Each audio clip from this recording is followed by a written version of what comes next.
তো মসজিদে ঢোকার সময় কোন পা দিয়ে? এগুলো মনে থাকে আমাদের? ভুলা যাই আমরা, খেয়াল থাকে না তো এগুলা? এত কিছু মনের মধ্যে রাখলে এগুলো মনে থাকবে কেমনে? মসজিদে ঢোকার সময় কোন পা? আরো জোরে। বেরোয়ার সময় কোন পা? মনে থাকবে? মসজিদে যখন ঢুকবেন ডান পা দিয়ে ঢুকবেন, আর দোয়া পড়বেন আউযু বিল্লাহিল আযীম ওয়া বিওয়াজহিল কারীম ওয়া সুলতানিহিল কদীম মিনাশ শাইতানির রাজীম।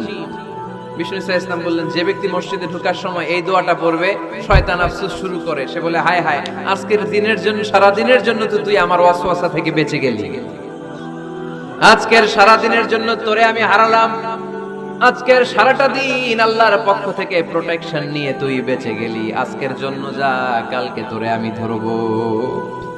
এজন্য এই দোয়াটা পড়ার দরকার আছে না? আউযু বিল্লাহিল আযীম ওয়া বিওয়াজহিল কারীম ওয়া সুলতানিহিল কদীম মিনাশ শাইতানির রাজীম। চারটা বাক্যের দোয়া।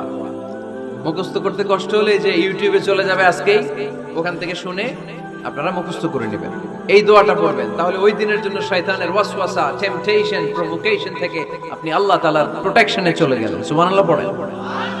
তারপর আল্লাহর হাবিব বললেন, ঢোকার আগে আমারে সালাম দাও। পড়বেন আসসালামু আলাইকা আইয়ুহান নাবিয়্যু ওয়া রাহমাতুল্লাহি ওয়া বারাকাতুহু। এই দুইটা জিনিস যখন